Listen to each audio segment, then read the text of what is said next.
is the Infinity Summit Group. Truth, passion, success.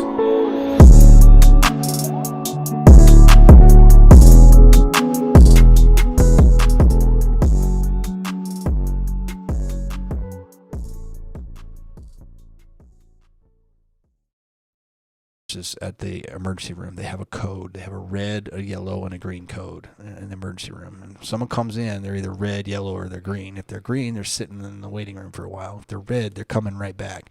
Like, this guy's going to die. So you have the urgency, of what you need. And his whole thing is you just need to have urgency on one thing, not the 16 things that you got in the back of your head, because you can't be efficient. And it's the same thing in businesses. We found that if you overload a guy, you don't get maximum efficiency in all department. You get B plus, C plus quality, because that's all the time is allotted to make sure the task gets done. Mm-hmm. So he goes on to say that he fired himself, and when he fired himself, it was like 13 or 14 people he had to hire to replace himself. So he was doing the work of 13 or 14 people in his role, and that then made Keller Williams go from some small no-name company to billion-dollar worldwide real estate company, because instead of him trying to take everything on, he had 13 people, and then those 13 people probably needed 13 more people, and then it just dominoes across the board. And it's kind of happened in our business. When I left, we hired 4 or 5 key people. We moved people up. I pretty much gave over the role slowly. Just pieces at a time. First was I need to get rid of the phone. I don't want to talk to the technicians or the customers, because the phone just rings all day long when you're a business owner. All day long. Someone got a problem. I got a flat. And you're like, you're the guy who's got to go or find somebody to help solve the problem. But you get more people and you get top quality people to fill your spot, and then you get A+ commitment in each of those key roles, which then grows the business, because everyone's focused on bettering the business and they have the time. And then we find that we overload people, and then they don't want to give it up because they feel like they're losing control. And I had that problem too, as I gave away my day-to-day things. Carrie worked a lot in the office, the procedures. She dealt with a lot of the employees, the back-end stuff, the paperwork, the finances. In the beginning, I just did a lot of it in my head, and I was just guessing. And we always would be on the positive side. And we didn't go to actual college course for business. Carrie went to a small Goldman Sachs Small Business 5000 or something like that, 2000 or something. I don't know. Anyway, that kind of helped start creating it to run more like a business, because we didn't really know what we had. And we kind of just not lucked into it, but we were just doing the work and just going in motion, and we didn't realize that, hey, we got a business here, and it needs to run a certain way more efficiently, and you need systems and people, and she did a fantastic job of getting everything set up there. And as I transitioned out of the business, I became more of advisor. I deal with the marketing a little bit still. I deal with all the leasing. I buy all the trucks. So I buy trucks all the time. It's crazy. I think about 16 trucks last year, and it's not a crazy amount, but that's 1 or 2 a month. That's pretty good. Yeah, it's buying a lot of trucks, and they're hard to find right now. COVID, and it was great when COVID happened. I found great deals. People were just letting them go, and then all of a sudden the price just came up, and because of demand, I bought one. It came from Hawaii. It was a Hertz lease deal that came from Hawaii with low miles, and they just were selling all their inventory because they needed to raise capital, and for all those years of not using it, they didn't buy them, and there's less supply, and so now there's less used cars on the market. So it's a pain in the ass to buy a truck right now. Most of them I buy out of state, and I can barely find anything under $40,000. Which when I first started, they were 26, 27 here locally on the lot at the auction block, with low miles. And you pay $45,000, you get a brand new loaded one. When we first started, we bought a Ford F-150 Laramie. It was $33,000, fully loaded, 2005, and they're probably 60, 70 now. Oh yeah. So that's double. So if anything, everything's you can just take the advice of the doubling. The inflation shit's going to be expensive in the future, just like it is now. So the sooner you buy assets and you get all your stuff into assets, the better you feel. At least for me, is that way. When COVID hit and I started building that home, I'm like, I would rather have my money in a nice home in a place that I enjoy than in the bank and hope that it doesn't go to hell in a handbasket. I need to get my money in assets, hard assets, whether it's vehicles, whether it's bubble gum, whatever, because bubble gum is good. Yeah. There you go. With your business, have you ever had any close calls with bankruptcy or failure or anything like that? So, no to that. We were. I don't think we ever ran a negative quarter since we've been in business. We've always charged accordingly. We charge a little bit more than the competitors, and we back it up with service. That's the idea. Is that you want a better service, you want a better quality, you pay a little bit more, and that's the customer we go after. Or should I say, that's the service we provide to the customer, whether they want it or not. So we were always on the upside, which was good. There's times where in the beginning where we didn't have all these systems and processes in place, so we wouldn't know. We still don't know. You don't know how much money you make until the quarter's up, because you got outstanding bills. You got to reconcile. You got to get everything balanced out. And so I don't know how much I made until tax time. And that's, a lot of people can, get a W-2 and it tells you exactly what you made for that 12 months. You know exactly what you made. Well, my shit's not getting calculated until January, February, and then a lot of paperwork to go through until April, and then you know what you made. So you really don't know if you're making money or not. So you kind of had to, in the beginning, like I was telling you earlier, I'd had to do it in my head. I had to realize how much money was coming in on a daily basis and how much is going out. And what am I buying? And as long as I charged accordingly with the price that we charged, we always turned a profit. And so I'm like, okay, it's working. So let's just duplicate the model. And we went from one guy to two guys to three guys now. And I think we got 60-something trucks, 70 trucks. I think we're on 70 now. Wow. Yeah, it's a lot of trucks. Holy cow. Yeah. We just bought a building in West Valley. It's 2 acres. 35,000 square feet, so it can store all those trucks. We can finally get everything under one roof. So we'll have a showroom there. We'll have an office. It's a wide open office, and it's a big warehouse out back with a bunch of doors and then a lot of parking. So it's really nice. It's over by USANA Amphitheater. No, not USANA, the Maverick Center. Oh, yeah. Over off Redwood Road, right there around that area. And it's a good area. There's a big UPS store that's like I don't know, it's like 30 acres. So it's like, it's a huge UPS distribution center over there. So there's no there's not a lot of businesses over there, and riffraff and traffic and stuff. So it's a good location, just on the east side of Redwood Road, right by the freeway. So there's no homes there. So it's a good, safe, and it's close to all the door shops. So we're real excited about that. We're going to close on that, I think, next week, and we should be in by July, August. Get everything out of that into one building, and then we're looking to expand and go to other markets, other states. That's the next on the list, and really get this baby cranking. Target $300, $400, $500 million a year in revenue coming in. That's a lot of employees, a lot of but that's a 5-year target. You just start on that. How much growth will that be between now and then? Like, what are you guys doing now versus what you're planning on doing? Sure. So, the business roughly, it generates anywhere, we have a target.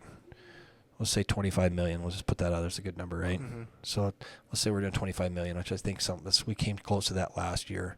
We usually grow at a 20% to 25% basis every year. So the target this year, I think, is 35 is the goal, the $35 million push. And we think we can duplicate this model in at least 10 markets, which would put us at $350 million a year. Mm-hmm. Possibly, if we do it right, we could be $1 billion company. It's not. There's another guy in the space that's not far off. He's already at $300 million a year, and he's going for $1 billion. He's definitely ahead of the curve.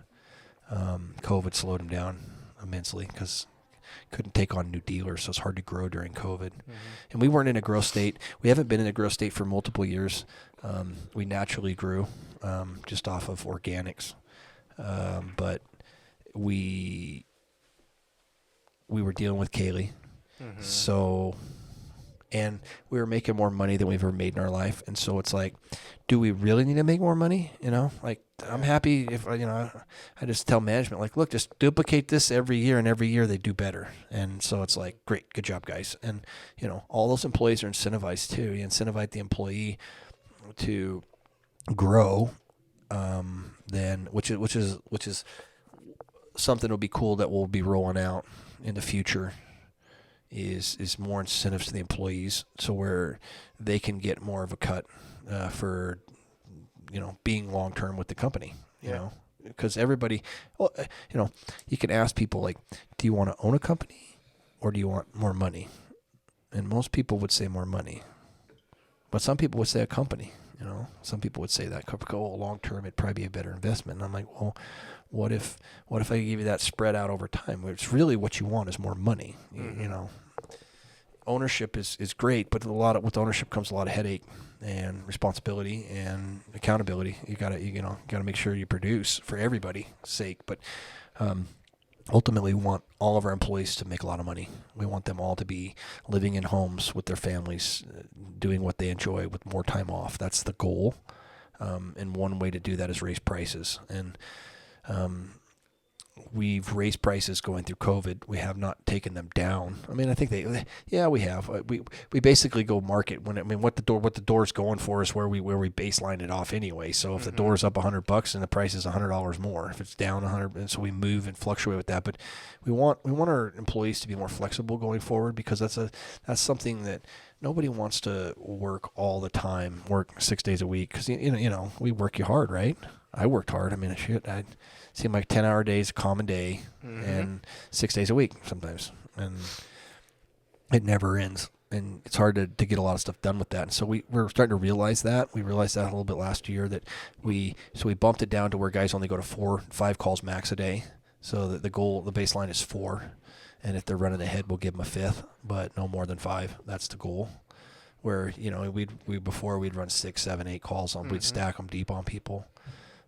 So we're trying to get the employees to have more time with their families and to enjoy what they do, because then they'll be more willing to want to stay longer and work harder because it's something that they enjoy doing. Did I answer your question? I probably got talking about something else. Yeah, I think it was his question, but yeah, I think you did, right? You did. Yeah, and so with that, as you guys are expanding into other markets, are you planning on franchising it out or just keeping it all under your guys' roof? Yeah, probably just keeping it all under our roof. Franchising, the problem with franchising is that you sell it to, say, Peter over there, and Peter takes it and, Sully's your name. it's kind of, if you ever watched The Founder.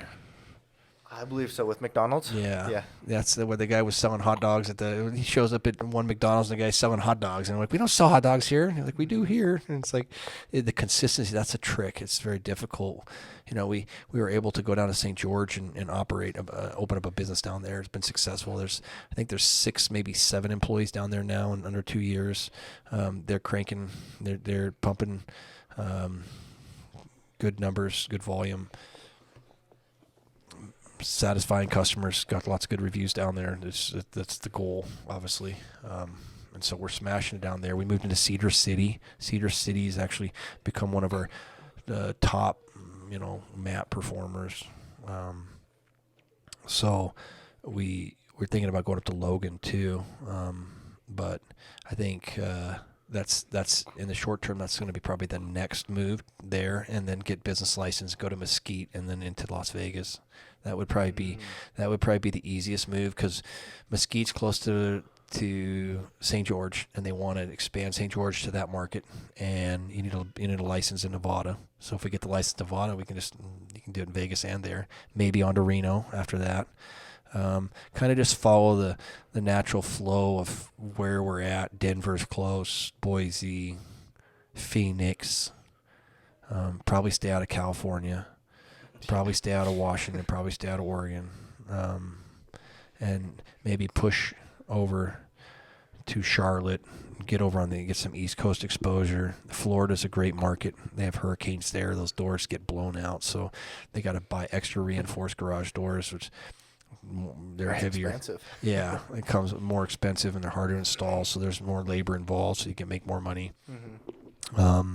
So the sky's the limit, realistically.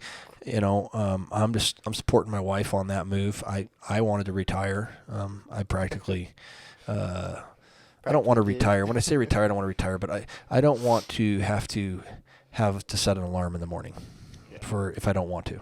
And when you have a job, you don't have that option. You got to set the alarm. And I've been building that house, I've got contractors coming every day, so I've got to be around there to answer questions. And the wife's out working, the kids at school. You got people coming and going. So I'm more of an errand runner now. That's what I feel like I do. I got to be someone's got to do it, right? Whether it's but it comes with building the home, and soon that's about to be done. And so it's like, what do I want to do with my life? And I don't want to just sit at home and play video games.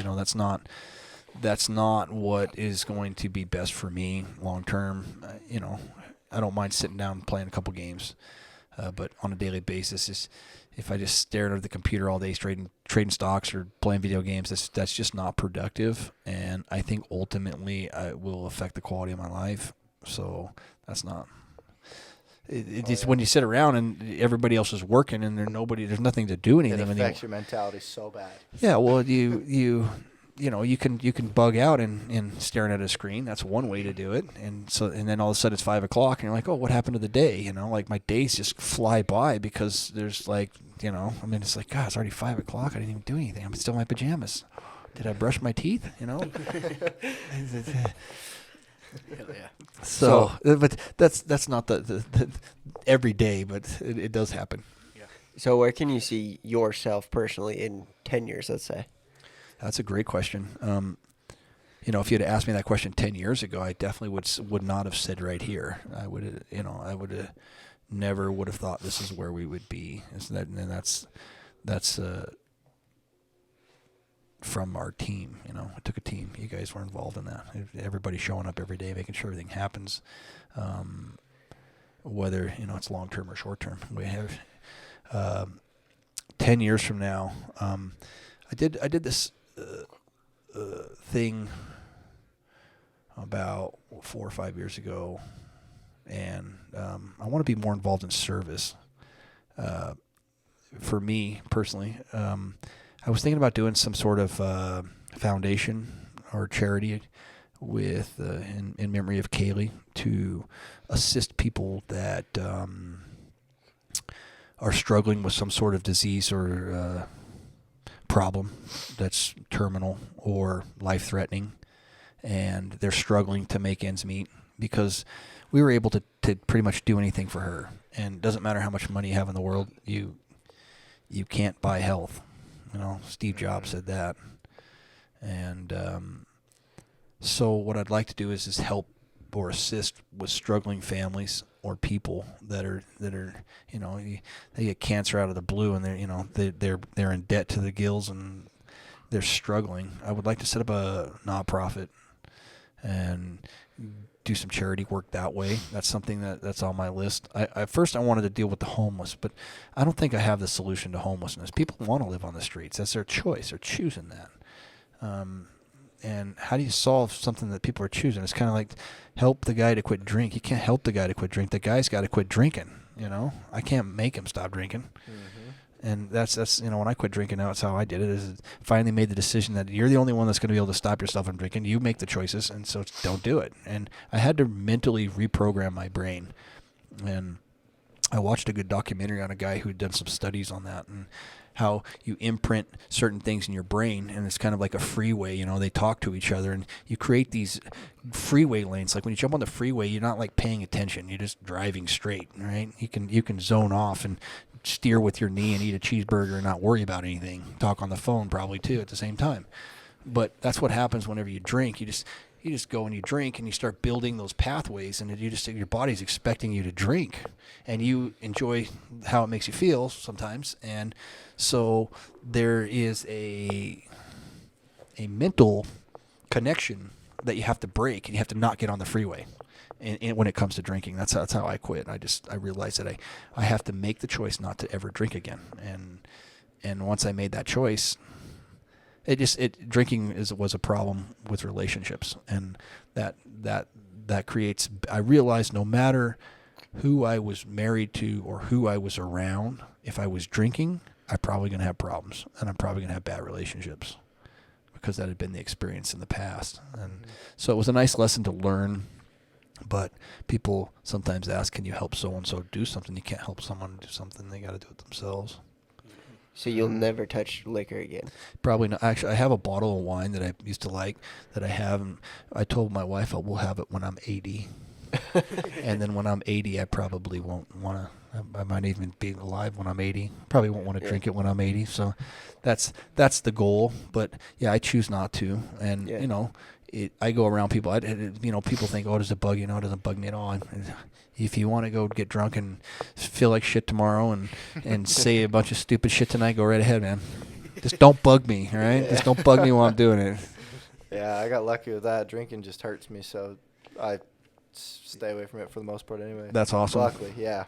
And sometimes I wish I could have a glass of wine. I could have a good glass of wine and catch a slight buzz and then go to sleep. That would be great. But that's not how I drink. I don't drink that way at all. So the best thing is don't do it at all. There you go.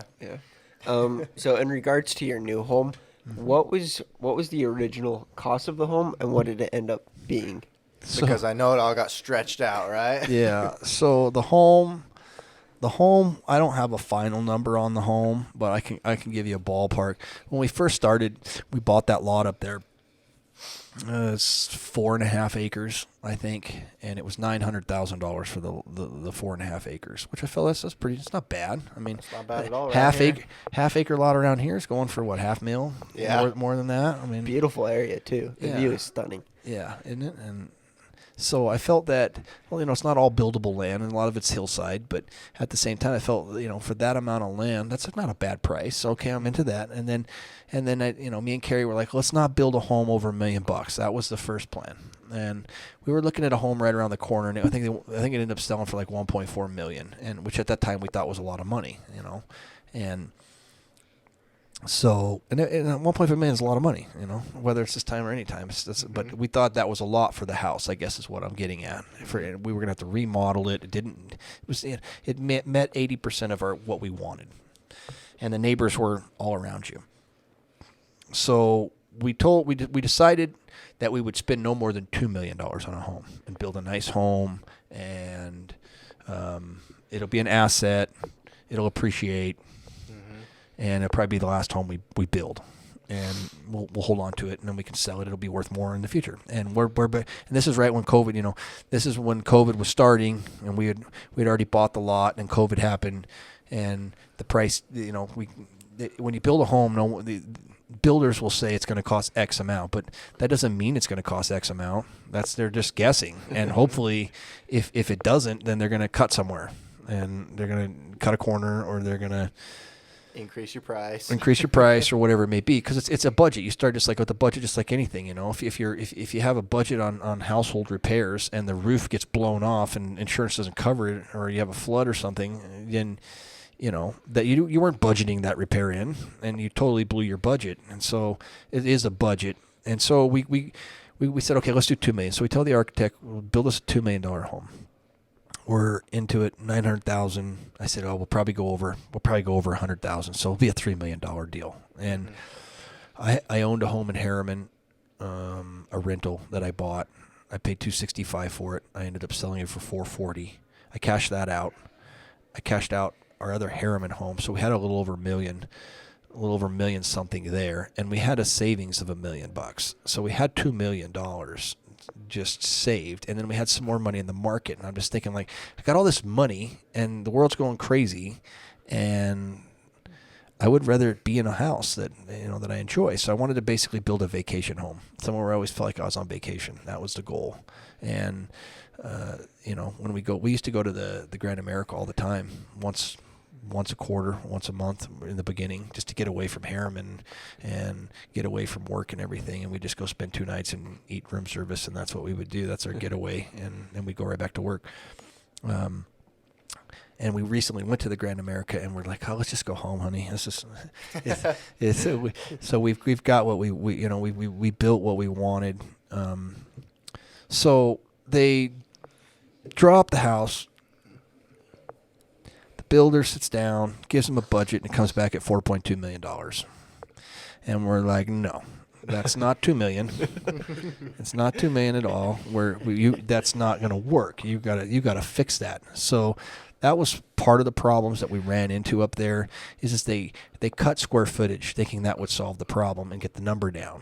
Well, when they built the home, you go and you stand in these rooms where they cut the square footage. You're like, this is like a tiny room. You're in a mansion, and you built me this little stock 12 by 12 room here in a master suite, and there's no room in here. So we had to, once we built it all, we had to go back to the drawing board, and then so they brought the budget down to 3.9 from the 4.2, and then they built it, and then we're like, no, you can't be kidding me, Like, for instance, our main deck out back, it was only 5 feet out. It was 5 feet from the door to the rail, which is not a lot of room. That's not for a main deck. So we had to bump it out another 3 feet and make it a full 8-foot deck, which is common sense anyway. But they got to chinch somewhere. Same with the bedrooms. Those bedrooms, we had to add another 4 feet on each bedroom, which required us to put a footing down and move walls and move doors and make decks bigger. Big pain in the ass. Everything that could go wrong went wrong there at that house. I mean, I literally lost. That's when I started losing hair, because that house. I was losing sleep at night. I had leaking problems. Didn't get water. I mean, I should open a water sealing business. I could make a killing. I know how to fix every water leak possible. I heard a little bit about that water sealing leaking into your garage, right? Yeah. So it leaked. I got a leak in the house. I got a leak through my decks. I had a leak through my garage, and these things weren't waterproofed, and no drip edges were properly. Pretty much, if you have a surface, you got to strip it down to the bare surface. You got to put some sort of waterproofing on top of it, whether it's roll-on, whether it's made of plastic, whatever. It's got to be some sort of liner, so to speak. And then that liner has to go right up next to a drip edge, so that whenever it gets off of the liner, it gets onto the drip edge and then drips off. Mm-hmm. If it comes back in, you got a problem. And so nothing got properly waterproofed, and then there was hardly any drip edges that were working. The drip edges were put on in the end because they didn't know how to do the drip edges, and so they made it look like there's a drip edge up there, but it was rotting the wood underneath and just coming right through. So had to deal with a lot of just everything that went wrong. But I learned so much. Like I literally could take on, like I could take on any project. You want to build a hotel? I'd be like, all right, let's go do it. I had 36 rooms. How tall are we going? How big are these rooms? Is from the infrastructure of putting in the sewer, the water, get the electrical, the excavation, watching all the trades come through, and then watching them do it all wrong, and then having to figure out what's wrong, how to fix it, and then watching them do it all right, actually getting my hands dirty and getting involved.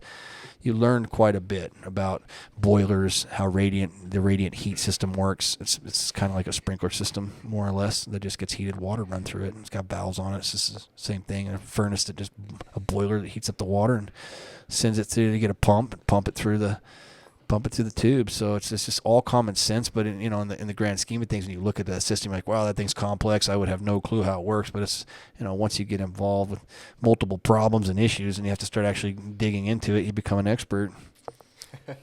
Would you build again is the question. Yeah, absolutely. I would. I wouldn't do it anytime soon, though. It's too early. But I would do it again, and I would do a lot of things differently. I'm thinking about building a commercial property in St. George. To actually, it's something that my wife has always wanted. It's kind of like, I like to go play golf. She daydreams about owning a commercial rental space, and that's what floats her boat. And so, so at some point or another, we'll probably build one in St. George for that business down there, so we can move into there, and then we build something where it's like where we anchor it and then lease it out, kind of like Vortex did there, where they built one and do something like that, and maybe get a big piece of property so we can even add more down the road as St. George grows. But the total on the house, I don't know where I'm at. I kind of stopped giving a shit once I dealt with the insurance and every single, so many bills. And I moved in July, August last year, somewhere, I think July 24th is around that time was when we moved in. And I've had workers there ever since July, cleaning up all the messes. They're still there, cleaning up the messes. And there's 3 guys, and they're $59 an hour, plus part. And they've been there almost every day. And then we had that brutal winter. The snow, it would dump 15 inches of snow up there, and I got so much concrete up there. Those guys are hand shoveling a lot of that stuff, so they spent a lot of time just shoveling day after day just to even start to go to work. But I did get the garage fixed. They poured the concrete up on top of there. It's not leaking anymore. Now we got to put the greenhouse back together and finish up the railings and the fire pit, and then we'll do the landscaping down the side, and then I've got to change the roof out because the roof's leaking, so that's going to happen next week. I did get a settlement from the insurance company for $500,000, and then I owed the builder about $100,000 in the end, and when I fired him, I didn't pay him the remaining balance. But I think right now I'm over $500,000 since I told you from July. It's cost me $500,000 from July to now to pay those guys to do that work and fix all those problems. And I still got a couple months left, and I still got to replace the roof. So I anticipate it's going to cost another $800,000 to finish it. But it's a custom home. I chose the wrong builder. He's underqualified for that home, and I got to be accountable. I made the bad choice, and I let him get away with things. I mean, he had every excuse. I mean, don't build a home during COVID. That's rule number 1. It's just not easy. And it's an excuse. What's happening? COVID. What do you mean COVID? Well, they can't get it, or they're not showing up, or just every excuse you could get in terms of you need delays, price increases, just the whole 9 yards. And that was a challenge trying to get, you do a budget for a home, but pre-COVID, and then the wire for the electrical system is 3 times the cost. So your $50,000 allowance that you set aside for wiring the house is now $150,000, and you wanted to add speakers, and you want to add dimmer switches that are now 3 times the cost, and it's just everything. It went from $50,000 to $150,000 to electrical just overnight. So I don't know. It's north of $5 million easy. I would say 5.5, 6 somewhere is where we're at. What are you hoping? So that's how much you're into it. What are you hoping the home's valuation is going to be when you're all finished up? I wouldn't sell it for less than 10 right now. That would be if you're like, you want me to move out and you want to buy my house, I need $10 million. And I probably wouldn't sell it then because I'd have to pay capital gains taxes on it, and that would knock it down to 8. And so why would I sell it there? So I'm always thinking with that tax thing, because most people, you're not taught that. The government doesn't want you to know that you're a slave to them. And when I price things, I price it in that aspect. It's just for me, because you don't see it. Like when you say, "Oh, I'm going to sell," how much is this house? Oh, this house is $300,000. Okay, that's a good price. Well, then you add, okay, to make $300,000, at a 30% tax rate, you really got to make what, $500,000, Yep. And then you got to pay interest on that $500,000, which turns it into $1 million. So you're not buying a $300,000 home; you're buying $1 million home. The bankers are good about telling you it's only $1,800 a month, not that it's $1 million over the life of the loan. And you can take that financing on. I financed through mine 3%. I got a construction loan for $3.9 million is what they gave me, and I had to budget that and distribute that out over that time. And then anytime there was something over, I had to come out of pocket for it. And if we weren't making good money and successful, I would have been fucked, straight up. I mean, this last $500,000 I've already spent. Most people don't have that sitting around to continue working. If I wouldn't have had that money, my garage would have been leaking all winter long with all that snow, and I would have had all this, just much more damage, much more problems. I would be waiting for the insurance company to give me a check, and I just got that like 3 weeks ago. And so I've shelled out all that money. When I got the check, I just put it in my account, and it's just like, that's just recouping what I spent the last 6 months. I still got more to go.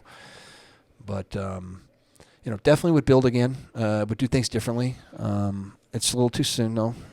For sure.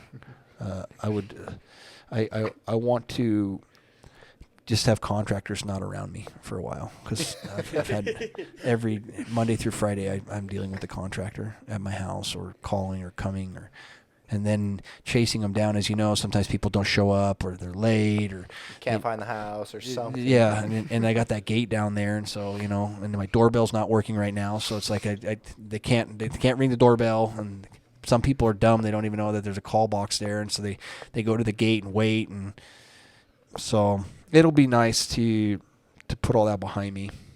It was a great adventure. I look at it that way. In the future, I could see the home.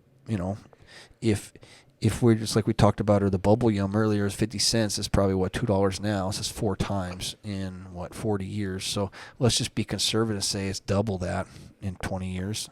So 12 million, 13 million, 15 million. But that puts it in a market though where It's kind of a more niche market. yeah, and we that's why I built that home right there in that location. It's close to the ski areas. It's 15, 20 minutes to the airport. Park City's right around the corner. Somebody who's got hundreds of millions of dollars and he wants to have something, this is an option. Park City's busy as shit. Mm-hmm. Yeah. I haven't been up there lately, but I'm assuming it's just like at Harriman, right? It's just madhouse during the winter. It's grown a lot for sure. Yeah, because who wants to live in that? That's why I moved out of Harriman. I couldn't deal with the stressful. It's so peaceful over my house. Like I drive out here, coming out here, I didn't anticipate. I thought, I'll leave 30 minutes, I'll be fine, and I just traffic dead stop as soon as I get on the freeway, clear over on 215, and just all the madhouses. When I come out here, I just get anxiety, and I used to get that a lot. I wouldn't want to leave the home.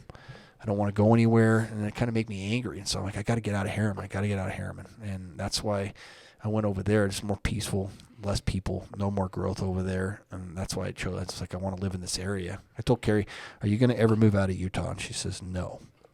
I said, "Why not?" She says, "My family's here." I said, "Well, my family lives in another state. Can't we move there?" And she said, "No." I said, "Okay, well, if we're going to live in Utah, can I at least choose where we live?" And she goes, "Yes." And so that's how this all started. And I realized that Harriman's going to turn into Taylorsville in 5 to 10 years with a million people and all the apartments. And it's just a zoo. And when I used to go work in Taylorsville, more Taylorsville, West Valley area, 56 West, back when I was running calls in West Jordan, it's just a zoo out there, a lot of traffic. And I'm like, man, I love living in Harriman because it's not a zoo. This is back in 2010, 2009.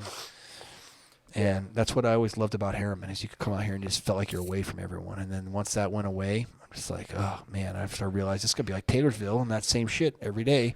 And I told Carrie, we need to find a place. And so we started looking at homes. We found the area, and then COVID happened, and then we realized, let's build a home that's an asset, that we build, that'll be desirable, that someone will want to pay, that has a lot of money, will want to pay big bucks for with that lot. Because location is everything when it comes to real estate. It's a pretty good location. You build a nice house on it with a nice view. I mean, how could you go wrong on an investment side of that? Maybe I overpay now, and that's why I was telling Carrie as we've dealt with all these problems and issues is, look, in the future, we'll get that money back because it'll go up in value. I mean, I'm not looking to get rich off of it, but I definitely feel like it's a good place to park your money long term. Which, like we talked about earlier, the first thing I'd work on is getting a house, an asset, get into that. And there's a lot of ways you can do it. You can, I've got a friend who partnered with another friend and bought a home, and they lived in it together. And then one bought the other out, and he got married, and he bought another home. And there's lots of ways to work it. Eli, he's done it well. He's had roommates. Kaylee did it well too, where she had multiple renters. And you just start small, and her goal was to get that one paid off and buy another. That was her goal. She was working towards that, and she ended up giving it to Vista, which is a blessing for Vista. But so the real estate, I feel is solid. But when people say real estate, especially when I was younger, I would just hear the word real estate, and I'm thinking like, okay, so I just buy a house and I get rich, No, that's not how it works. It's not at all. So it's a long. You got to look at the long-term game of what your goals are and how quick you want the money. Like, it took at least 5 years before we started making decent money. And it wasn't until 10 years to where we could start buying some nicer things and start paying off some debts like the house. Mm-hmm. We never financed any vehicles. And if we did finance a vehicle, it was because there was an incentive and then it was quickly paid off. And we always lived on the principle that everything needs to be paid for up front, because whenever you pay for it all up front, then you never use credit, and then that tells the true health of your business. If you're running everything off of credit and you're a month behind on all your bills, and then all of a sudden you're behind on this or that because you owe, then that's another chunk that you got to pay. Yeah. The first thing we'd always do is set aside money for the tax man. Always set that money aside, and then pay the employees, and then put money back into the business, and then whatever's left over we'll make do with, and we'll be fine till next paycheck. So it's not that you're living paycheck to paycheck, but it kind of was, because and even still now we have a lot coming and going, right? And so you've got to have accounts with reserves. You got a lot of different accounts with multiple businesses. It's a juggling act with the money, and you always want to try to make the most out of it, right? And so it's like, well, let's put it in the stock market, but I'm not guaranteed anything in the stock market.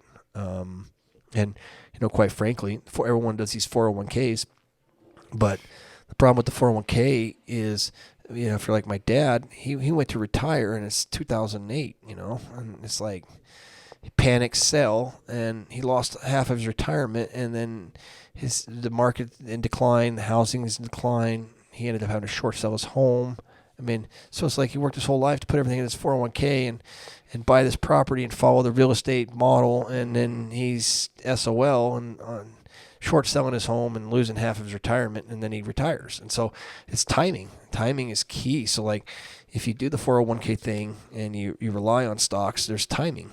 And it goes back to the COVID thing. When I fired my broker, I fired him in January. The market tanked all through February, March, and in April. I hired 3 new financial advisors, and I spread my money between 3 of them. And I said, whoever does the best is going to, get more money. Mm-hmm. And so currently I'm using 2. And 2 of them do 2 totally different strategies. Actually, I have 3, but one is just through a partnership that it's just money has to sit. And it's not like we recently it's just been sitting in secure assets, secure something, making small interest, just so no risk. Mm-hmm. But each one does a different strategy. Each one has different goals, and if they don't listen to me, then I, like I said, just fire them. Go. Yeah, and they're not great. They're buying, like, you can literally go on investing.com and you can look at some of the strategies that some of the top hedge funds use, and you can just copy what they're doing. That's all those brokers do, and they charge you 2%, 1% of your money, and they basically they don't emotionally trade. They don't make mistakes. They don't panic sell. They don't do any of that. They watch over it and hold your hand, right? And I could literally fire all my guys today and just basically just say, don't sell anything, just transfer it over to this account, transfer all that stock over to my account, and then get rid of the fees. Or I could just copy what they're doing and just have them sell everything and then just rebuy it in another account. So you really don't need a financial advisor, unless you do. And if you know nothing about it, I would say it's not a bad idea to start. But I wouldn't look into a financial advisor until like $25K minimum, if not $50K. It's just there's no money for them. They're making 1% on your money, and if you got $5,000, they're going to make $50. If you lose $50, and then you're down 100, and now your stack is dwindling quickly just on one small trade. So best thing to do is look at what people that are good, do your research and find out what, like, there's on investing.com, there's a tab that shows different strategies of different investors that you can go and look, and it shows what assets. You can look at Berkshire Hathaway, what they own. Hell, I think he makes like $1 billion a year just in dividend money. It's something ridiculously sick just off of dividends. It's crazy. He does nothing. So ultimately, once you get money, the best thing to do is to figure out how to make money without doing nothing. Because if you got to pay the government half of it, and they take zero risk, they do absolutely nothing, but they take half the money, that's a great partner to go in business with, right? I want to be that partner. So, Yeah. right? Yeah, it's a shit partner, to be honest with you. Of course. And then they tell you don't pay your fair share. It's like, F you. corrupt. They're corrupt, right? They're corrupt, and then they're telling us we don't pay our fair share. Oh yeah. It's funny. How long do you think the government will last, or do you think it's going to be just like this for the rest of the, until there's a world war or something? Well, to me, the government, like, I used to be a person that was for war. I supported the Afghan war. I supported the Kuwait war, not the Kuwait war, the Iraq war. I was like 10 when they did the Kuwait war, the first time in Iraq. But I was always for it because I believed our leadership. I believed our presidents. I was taught in school that, we have the Supreme Court and we have all these great congressmen and these senators, and they're all good people, and they're there for you to give you everything you need and be your voice, right? But that's just more than the crock of shit I've ever seen. It's not that way anymore. And it might have been that way, probably not, but it might have been that way back in the day. But you could take a guy like Joe Biden. He's been in politics for 30 years. And, like, what has he done? I mean, I voted for Trump the first time, and I voted for Trump because I thought he could make change. And I realized I'm now an independent. I think they're both wrong. I think that they both can't do anything right because they want to argue with each other, and they have to make the constituents and their supporters happy. And if you have difference of opinion, they're never gonna be able to come across because so and so wants abortion, so and so doesn't want abortion. Well, how are you ever going to create a solution there? You're not. They always will butt head on those issues, and I feel like the Democratic Party has taken it to where we're going to let illegals in. I'm all for immigration. Everybody immigrated here, right? I mean, if anybody got the short end of the stick, it was the Native Americans, and I feel like they've been shit on, and they're almost in the same boat. They're a slave to the government in some aspect. They get a reparations check. They sit at home, and that's what they do. I feel like bringing in a bunch of illegal aliens, so to speak, you want to call them whatever you want. They're people, right? They're people crossing the border without documentation, and we don't know they're here. We don't know their names. And then they start milking off our systems and commit crimes or whatever, right? That's a problem. So I don't understand. This goes back to the thing we talked about earlier about the $10,000 thing. This is from 1970, a 50-year-old law that nobody's updated, right? So... And I could see why they don't want to update it, because then they can get into your business if they want a lot easier. But there is no solution. You can't tell me with the apps that we have, and I know that they're giving these phones out to track them and stuff whenever they show up. But that's going to work with all 100% of them. I just feel like that with the technology and the bright minds in our country. I really like Elon Musk, and I like it because he's intuitive. He's not afraid to share his mind, and he offers solutions. He offers solutions to problems, and that's what's wrong with our government. When you say where's it going, I don't know, but they don't offer solutions. I mean, how many years do they talk about the debt ceiling or the border crisis or this or that or this or that? They just always talk, and then nothing ever happens. And that's why I mentioned Joe Biden earlier. It's like, what has he done in 30 years? Like, what major laws has he done? He's been there for 30 years. Why? To me, there needs to be term limits. People need to get no salaries. Like, people in the beginning didn't get paid. If I'm correct, it was service. You served your country, And when it comes to wars, like, oh, we're gonna go pick a fight over there in Taiwan, and like, well, I'm not sending my son. You send your. Why don't you? Whoever votes for that war, you're first. You're first in line. You send all your family members, every single one of them, and then once you run through all your reserves, then we'll talk. But don't be calling for my sons and children to go fight your wars. I just feel like we shouldn't be policing the world. I understand that there's a lot of bad people in the world, but it's opened my eyes over the last 10 years to think that maybe we're the bad people. It's a possibility, right? I mean, if you look at other countries and you think, well, look at these guys; these are bullies. They push people around. Everything has to be done in the dollar. I mean, I can see, like, I've been reading a lot of stuff about how they're trying to get rid of the dollar, right, as the main currency. Like, in other countries, they don't want to trade in the dollar anymore, and I don't blame them. Like, those guys are corrupt. They just print it whenever they want. They bully people around. They do whatever they want. We got like 200 military bases all over the world. Like, why? Like, which were the policemen of the world? And I wouldn't want that if I was in another country, and I could see why people don't like our country. So when you say what's going to happen, I think someday someone's going to get pissed and do something, and it could start a world war. With missiles nowadays, they can move them quickly. I mean, it wouldn't surprise me one day if Washington didn't exist. Mm-hmm. And I mean, that's God forbid that ever happen, but.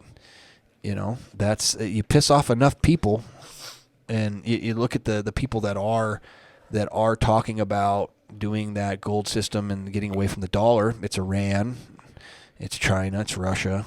I think Turkey's involved, and some Middle Eastern countries. Africa. And so how do we treat those countries? We treat them great, don't we? They all love us No. And it's not the people it's not us, me and you, that they hate. They don't like our leadership, and that's what goes back to me is I love our country, but I hate our leadership. They do a poor job. I would fire every one of them, to be honest with you. That's just my opinion, because I don't feel like if you can't work together in my business and you can't get along and you can't make things work, you can't work here. It doesn't work, right? I mean, right?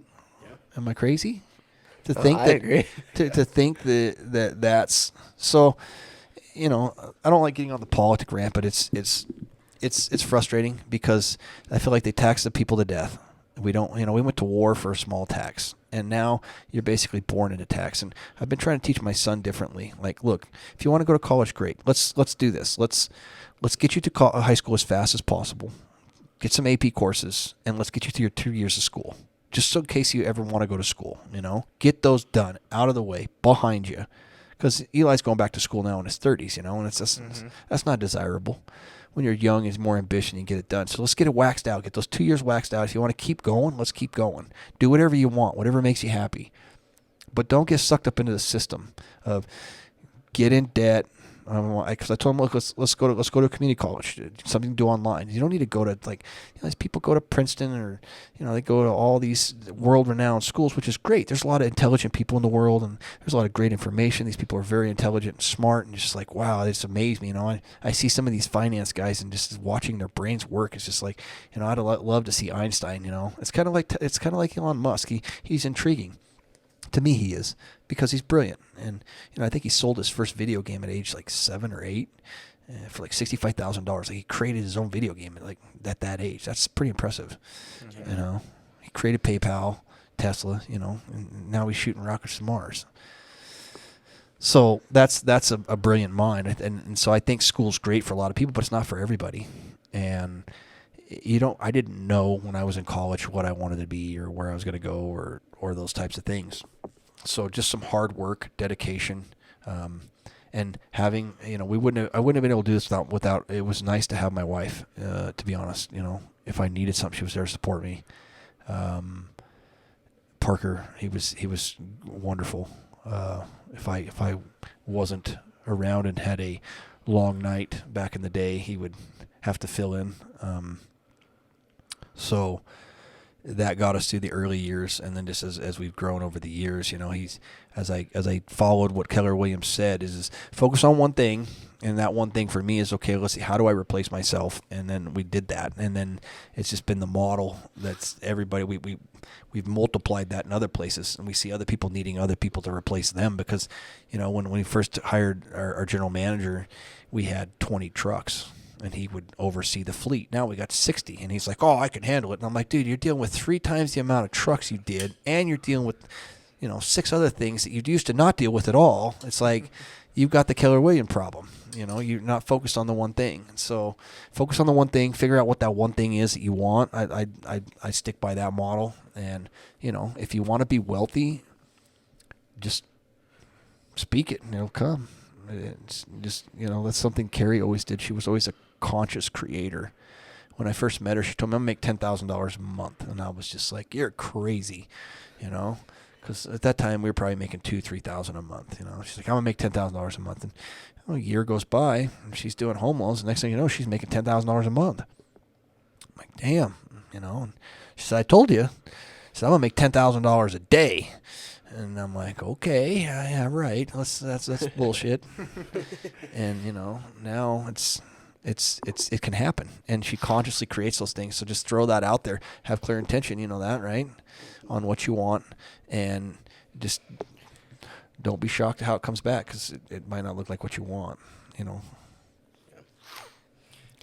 Do you think there's a point in time in your life where you're gonna be able to sit back and say, this is enough, or you're just not that type of guy, I don't think, but do you think a point in time will come where you're just like, I've done it? So I feel like I'm getting, like, somewhat I'm there, but I'm not. Like, I really enjoy traveling. I like new adventure. I like the ocean. I like fishing. I like golfing. I like outdoors. I like skiing. I like all these things, right? I like eating good food. So travel can bring a lot of that and a lot of new things, you know. That's kind of what got me. Recently I went to drive it to Charlotte Motor Speedway, and that got me. I was on a vacation, and you know, that got me. I was in Daytona, and I ended up on Daytona's track while I was there, and I'm like, "God, this is great," which then led to the gift to go to Charlotte and learn from the school and the drivers there, and you know, one thing dominoes into the next, and I'm always looking for an adventure, for sure. I wanted to slow down and stop working. You know, when I started, we took on this house. I told Carrie that you run the business, I'll build the home, and she's like, done. And so she started focusing on the business. Then we went to the Kaylee thing, and then you know, on the flip side of that, she's been 100% there at the office, working, getting, you know, catching up and getting it firing on all cylinders, and which is impressive. What they've done over there. I really have had no part in what they've been doing the last 2, 3, 4 years. I don't know half the people that work there. I don't go to the office much, but I've been building the home. You know, I honored my word there and stayed away, and it works better that way. We have a much better relationship since we did that. We used to be two owners butting heads. I want it my way, and it's just bad for the relationship. It's tough to work with your spouse 24/7. You know where to hide, you know, I know where to go, and you know, if I work is always around her. So like normal people just get up and they drive to the office and they're away from their wife for, I don't know, however long, and then they drive home and they see them, and that wasn't the case. We're always either calling each other, or, you know, we're working together, which was good. It has its perks, but it also, over time, it created challenges in the relationship. And so now, not doing that has been great, but I'm about to be done with the home in a couple months, and we're thinking about expanding, and so that would open up opportunity for me to be useful. And with the growth and the experience I've learned over the last 3 to 5 years, I can become more of a team player to them rather than the boss. Mm-hmm. It's not like, look at me. The ego is I've moved beyond. I don't need to be the ego guy. It's more or less, how can I be a team player and help and make this even more successful? And I think as everybody buys into that same mantra, then we will all be real successful, and we'll all go really far financially. But to me, I'm not doing it because I need more money, because it's like, when is enough, right? Like, I don't think there's ever enough. I really don't. And a lot of people, you know, like Deion Sanders is a good example. I don't know if you know who he is. He's a famous athlete. Years ago, he played baseball and football, and I think he was in the World Series and Super Bowl the same week, something like that.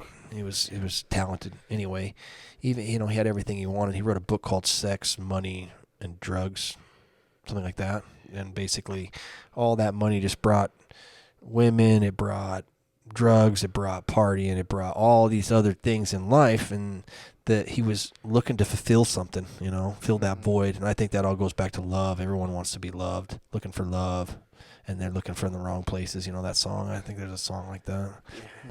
Looking for love in all the wrong places or something. Yeah. But I feel like through some of my experience in life, that's what when I boil a lot of things down to what I'm looking for, it is love, and it's self-love. If you love yourself and you're comfortable for who you are, you know, and you apply yourself, you can be happy. And you know, I notice whenever I'm down in the dumps, I'm in my head, not loving it. You know, some sort of ego issues coming up, or a poor me, a victim, or some sort of something. So I really. Over the last years, 3 to 5 years, I've really come a long way to be able to handle things differently, because I used to just be a hard ass. You know, when I used to drink too, you have that. Some people who drink have kind of that hard ass mentality. They're difficult to deal with type of thing. I used to be that guy. So I'm working at becoming more moldable, not moldable, but flexible, and you know, works really well in our relationship. She does the business, I do this. We really don't talk a whole lot of business. I mean, we do, but we don't. It's not like I don't want to know, because it just creates stress, to be honest with you. And that's why I kind of didn't want to get back into anything. I just want to I'm like, let's just enjoy ourselves. How about let's do that for a change? Because it's been we've had a rough 4 years, and let's just do nothing. And that's what I ultimately wanted to do, but there's no time for that, unfortunately. There's no time for nothing. Yeah, there's no time for nothing, and that's what I wanted. I'm like, well, look, we could just sit here and do nothing for a long time, but she didn't have a lot of interest in just doing nothing. I'm like, well, we could travel, we could do this or that, but there's things that we have. We have goals to set that we want to do, but at the same time, you make a bunch of money, and then the estate tax. If you hit 24 million, it's 12 million per person. So it's once you hit 24 million in total income that you own in assets, the government taxes you at 50% when you die on anything over that. So not only you get taxed 50% going in, you get taxed 50% going out. And so that's like you get a quarter of it. So it's kind of, you have to start looking creatively on, like, it becomes a problem. Money becomes a problem. How do you get rid of it? And where do you put it? Like, you know, whenever you say you're on your last, you're going to die in a year. It's like, and I got 100 million. Like you need to have prepared 10 years ago on how that's all set up, because you have a challenge to distribute that, short of going to probate and the government taking half of it. So you don't want to do that. I'd rather give it to the poor people than give it to them. Mm-hmm. Right? I mean, that's sad. I'd rather give my money to poor people than I would rather than pay taxes, you know, because I feel like it'd be better spent, even though poor people aren't usually good at spending money. Yeah. You know? They would probably do a better job. They would do a better job than our national people. That's right. Which is sad, but true. And that's the thing, is there's no one accountable. Like, we're sitting here laughing about it, but no one holds them accountable. So, back to your question earlier, where do you think we're headed? I mean, people don't have the balls like they did back in the 1800s, where they would fight for 1% of their wealth, because that was a lot. Now 1% is, now 50% isn't a lot. It's not enough. You can keep taking more, and we allow it. And it's not just, when I say 50%, like, oh, no one pays 50% in taxes. Well, when they also say the rich don't pay taxes, well, I can break that down for you real quickly. 39% is the highest rate, I believe, right now. And then you pay a state tax of 7.8%. So that puts you at 56.8 or 56.7. And then every time you spend the money, you also have to pay a 7% sales tax. Unless it's a grocery store, you get a little discount break there because it's food, and they don't want to binge you over there.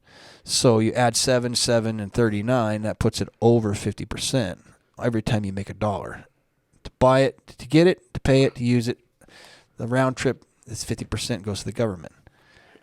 Over 50%. So whenever someone wants to say, hey, let's invest here, hey, why don't you do this, or hey, why don't you do that, the first thing it says, do I have to do anything? And then they're like, oh, yeah, you need to do something. I'm like, no, I'm not interested. I want to be more like the government. I want to do nothing, and I want to take no risk, and I want to make money. I'll sign up for that. Mm-hmm. Because if I make money and I do something, let's say I make a business and I make $1 million a year. Well, I only make $500,000 because the government's taking half of it, and I got to take all the risk. Is it really worth it? Yeah, okay, I'll do it for $500,000. But what do I got to do? Do I have to work 50 hours? Is it going to consume my life for the next 10 years? Like, so it's not. very enticed to take on new business unless it's very lucrative. And you start getting into the private equity people and in Wall Street that take money and they invest it into different things, businesses, companies, buildings, whatever. And those guys want to do nothing. They want to take their money and do nothing and make money off of it. And that's ultimately what everybody wants. They want to do nothing and make money. And there's a lot of bankers and people that do that, and that's the success. And it's the key to what you want is when you asked earlier about money versus owning a business, what do you want, to own a business or own money, right? Didn't you have this question like that? I think that was my question. I was saying investing versus owning a business. Okay, yeah. So investing versus owning the business. If you own the business, it's great, and investing is great. They're all great, but it goes back to the when's enough, right? When is enough? When are you going to have enough money? Like, you can't take it with you. So what you have to ask yourself really is how much do I want? Like, how much do I need? Well, you always want to have enough, right? We want to make sure that we have enough. But how much is that? Are you going to, the last 10 years of your life, are you going to be buying new cars and traveling to, the Bahamas? Probably not. So how do you budget for that? How do you budget for inflation? How do you budget for all these things? And then when you die, what are you going to do with it anyway? You're going to have a surplus. So I think it's all, every level's different on what is enough. But I think everybody just is like, $100,000. I mean, that's a good starting point, right? Wouldn't you guys agree with me? Yeah, right now that's a decent livable wage, single income household that'll support you. Right, and you take that, and if you work for someone else, I don't usually say this, but I'll throw it out here. If you work for yourself, the sky's the limit. If you work for someone else, you're limited, most likely. No one's going to take you on as a partner and give you ownership. I mean, there's cases where that happens. But it's usually in a partnership, usually in the beginning, when something like that happens. No one's like builds a business and then like, oh yeah, we're just going to give you half the company because you work for me. So you're either an employee or an employee, and they both have their perks. The employee gets to get off and leave all his shit for the day and the night, hopefully, right? Mm-hmm. But the employer doesn't. The phone still rings. The problems still are there. The solutions still need to be had. Like I think during the COVID mess when we were trying to figure everything out, we're up till 3 a.m. trying to figure out what are we doing.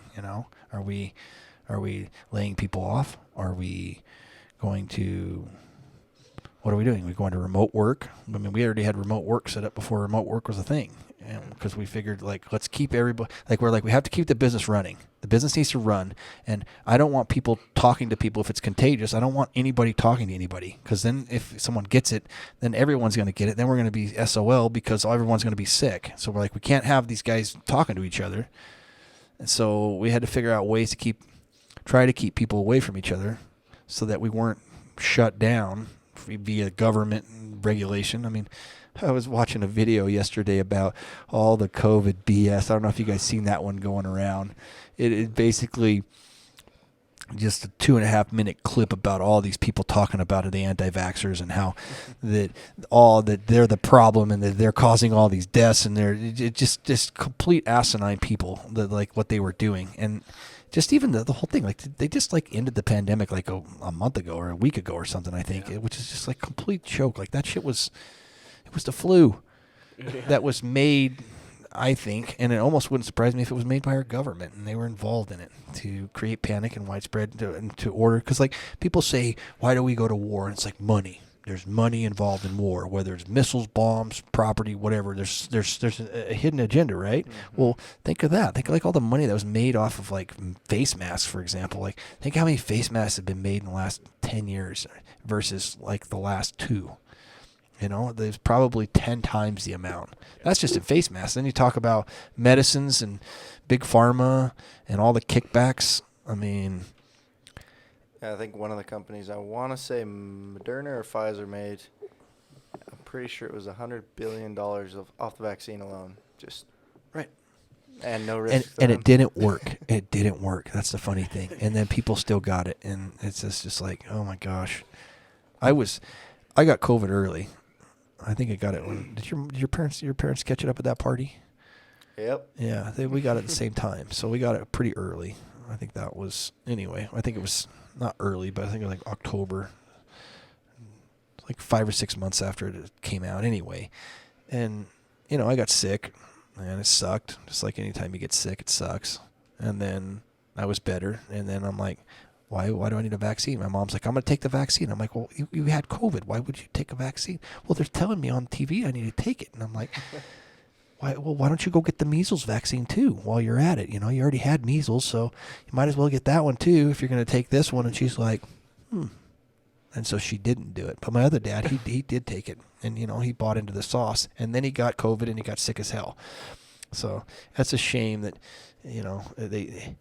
people saying that you can go either way with it. I just feel like that's the biggest debacle in mankind, at least in America's history. The biggest debacle it should go down as is just, I just feel like it just goes back to leadership and money and policy and control. And there's just so many things that are just about it. Let's get off that topic. Agreed. We're actually coming into the wrap-up portion of the segment. I would love to know, top 2 or 3 books that you might recommend for the listeners. Caught me off guard. Well, I did mention the one thing. It's not a book for everyone, but it did show how a guy basically took a small firm of a handful of people, just one guy, and he built it into a worldwide multi-billion-dollar company. And when I was talking earlier about the garage door space, I mean, you wouldn't think that, you wouldn't even, when I heard someone wants to become a billionaire in the garage door space, I just thought they're crazy. But I actually see how it can happen.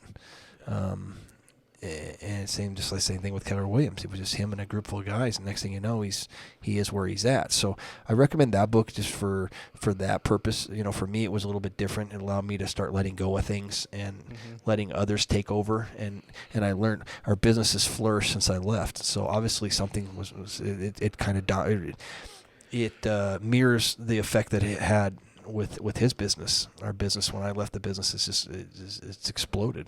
What was the book called again? The One Thing. The One Thing. By Keller Williams. Okay.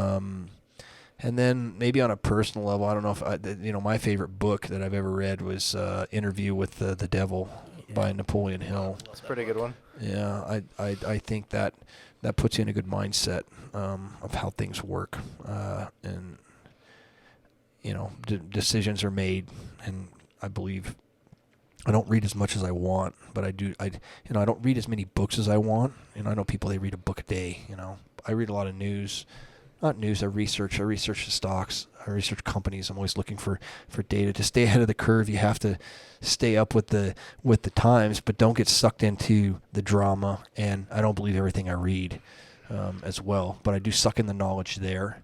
So books are great, but not every book is great for everyone.